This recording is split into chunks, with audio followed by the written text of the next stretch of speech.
Please share the information provided in this video. Always remember that a crucial part of removing a person's confusion is understanding his or her unique source of it. The video I'm responding to is Morality 1, Good Without Gods by Qualia Soup. And in the video from Qualia Soup, what he does is goes through and demonstrates how science and rationality or reason can explain morality and give us a basis for determining what's moral or immoral, and how religion is not a good basis. And in my response video, I'm going to show why that is rather tricky, because he doesn't actually do this. He just makes it look like he did this in the video, but he actually doesn't explain morality or provide a basis for determining morals. It's a rather simple little trick, and it's one of the more common objections to the moral argument for God's existence. And just to explain that, the moral argument for God's existence goes like this: that there's no such thing as good and evil if there's no such thing as God. And there is a such thing as good and evil, therefore God exists. So many times this argument is misconstrued as saying that if you don't believe in God, then you have no morality. That's not what the argument's saying. That would contradict the argument. The argument says that, in the second premise, that if you believe in, well, no, I'm sorry, we all know that there's such thing as good and evil. The question that the argument tries to determine is, how could there be such a thing as good and evil, which we know exist? So, far from saying that atheists can't be moral, the argument assumes that they can be, and simply tries to explain, how is this possible, and just investigate morality itself. The basic flaw of the video I'm responding to is that ethical or ethics or moral philosophy or rationality, same thing. Just moral philosophy is the application of rationality in a specific way to morals, or just called ethics, or you could say ethical philosophy. But the basic flaw of the video is that moral philosophy can determine our morals, and that is not what moral philosophy does. What moral philosophy does is it says we have an intrinsic moral sense of what's right and what's wrong. We know basic things like life is good, it's good to value truth, physical harm is bad. But in these things come to us not as something on a sheet of paper, it's just an intrinsic moral sense that we all have. And ethical philosophy does not try to explain the grounding of morality. That's what the moral argument for God's existence, that's what it's looking at. It's looking at, how could there be such a thing as good and evil itself, in the fundamental existence of good and evil. But ethical philosophy does not try to look at that. It simply says, what is the more specific day-to-day logical outworkings on a national level, on a political level, and in your everyday life? If these are our moral values, then what do we do? Do we do X? Do we do Y? So the video from Qualia Soup basically smuggles in two moral values and just assumes them without ever explaining or giving reason or logical or rationality as a basis for these. It just kind of assumes them. It says, and they are the value of truth and the value of human life, or that physical harm is bad. And it also will assume in the video that physical harm is the only kind of harm, and it's bad. So just the value of truth as a fundamental moral that you base your life on, and that the value of life, or the sacredness of human life, of all human life, and that physical harm to any human life is bad. And then it's the only kind of harm. He doesn't see any reality to non-physical harm. But anyway, you aren't explaining morality unless you explain these moral truths. He just uses reason and science to determine the specifics of day-to-day life or national life based on these moral truths. And it's important to note that he sees there's no such thing as non-physical harm, which is something that our moral sense would say, maybe not, but let's get into it. And then he raises the Euthyphro dilemma, or the Euthyphro. But he he doesn't really say, here's the Euthyphro dilemma. Like he raises it and just gives you the specifics of it and just says this is why religion can't determine morality. So let's just look at some of these examples he gives. He says you can reject an immoral view on witch burning for scientific reasons and just leave out the moral dimension completely. Again, he smuggled in that truth has moral value. So you're not really explaining morality. You're explaining what to do based on this already smuggled in, arbitrarily smuggled in value of truth. You didn't explain that. You gave no basis for that. You didn't do it because God said so. You didn't do it because logic said so. It was just smuggled in. But then once you had the value of truth, then all of a sudden you know that witch burning is invalid because science tells us that there's no such thing as magic.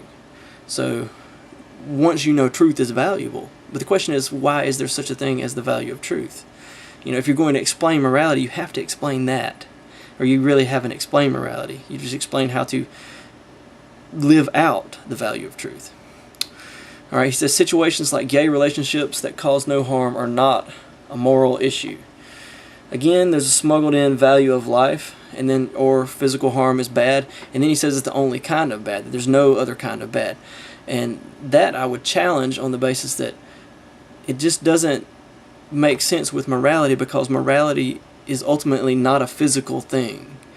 It is about the way things ought to be. It's about ideas, about content, about thought, about intention, about purpose. And that is not... Physical objects have no thought. They have no intentionality. They have no purpose. They have no way things... they're not about something. They're not to something, in the sense that they're not... It could be like this. I'd rather it be like this, So, physical harm being bad is ultimately about a supernatural dimension of morality. It's not about a physical dimension.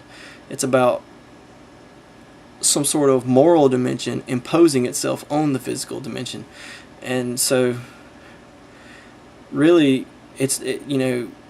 you can't say that homosexuality or gay relationships simply don't matter because there's no physical harm involved, because some people would assert that homosexuality in itself is the bad thing, just like physical harm. Let's keep going.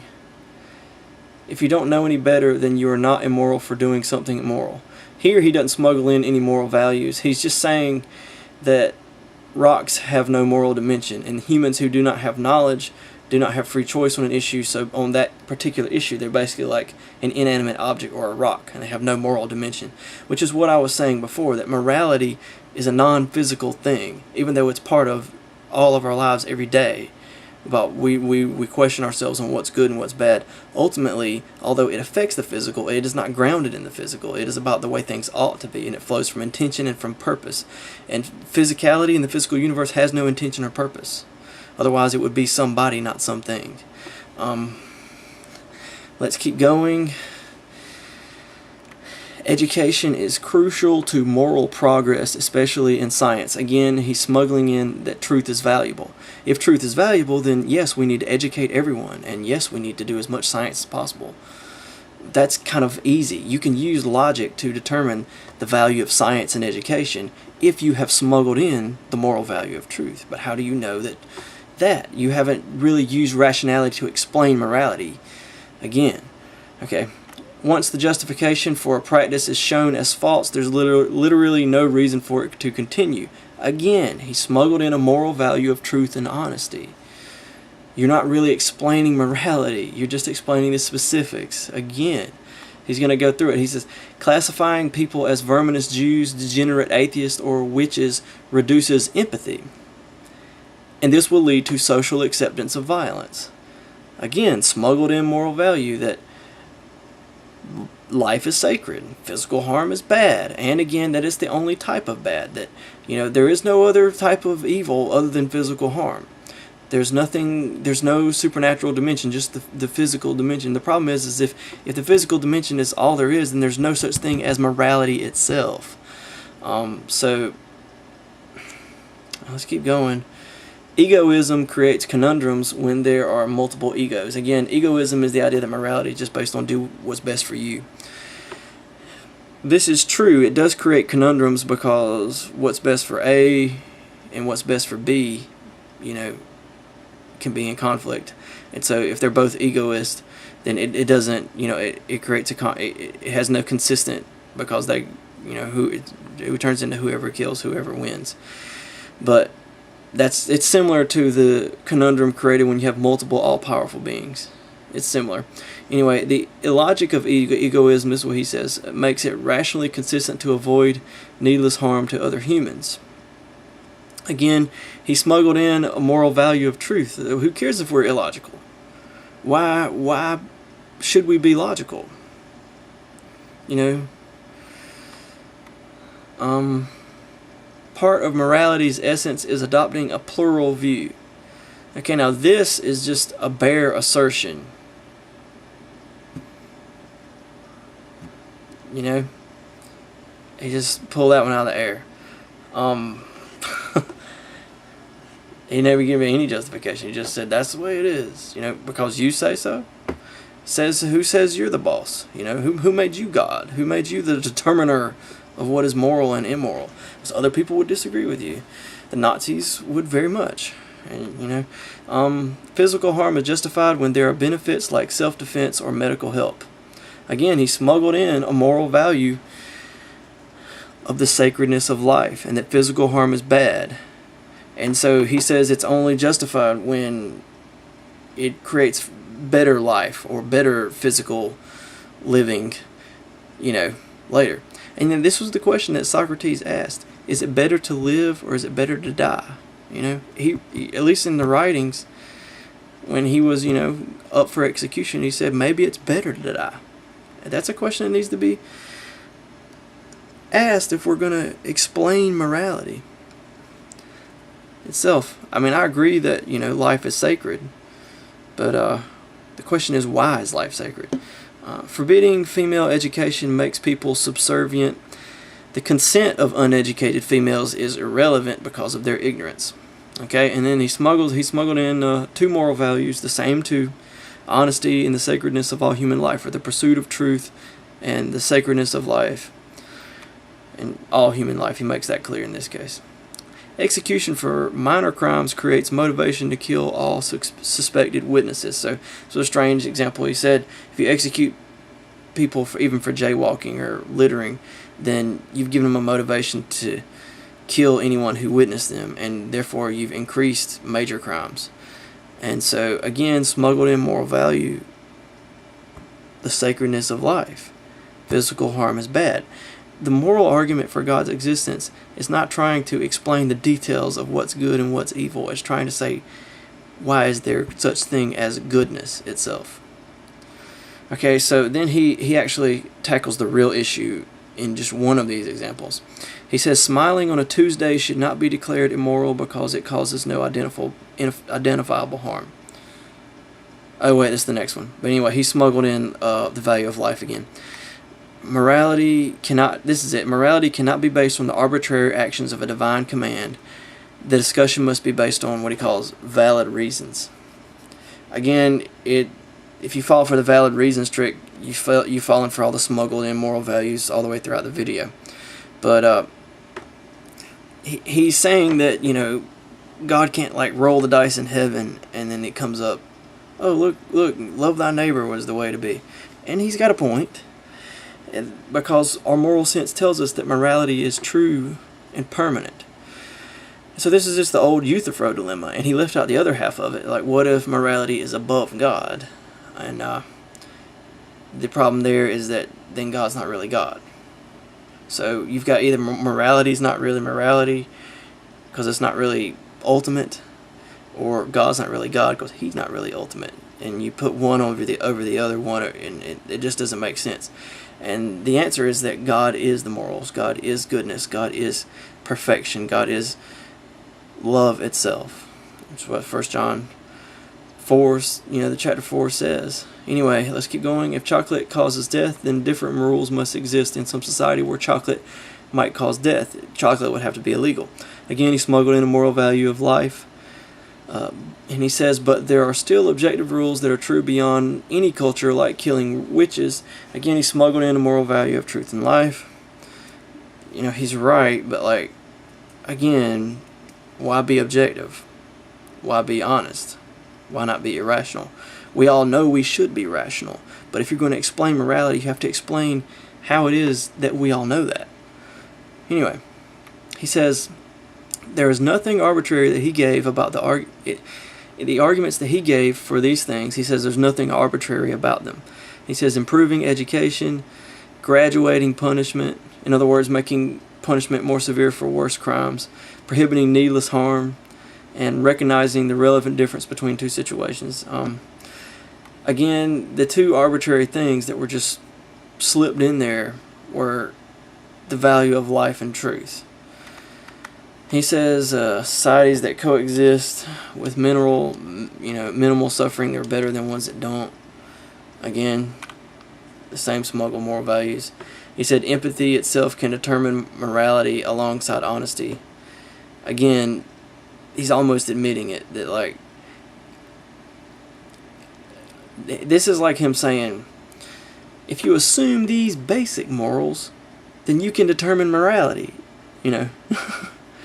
Once you have empathy and honesty as moral values, like, you pretty much already determine morality. Yes, you have to use reason and science, to determine some specifics, but you've already got, a lot done, don't you? Science contributes far more than religion to moral development.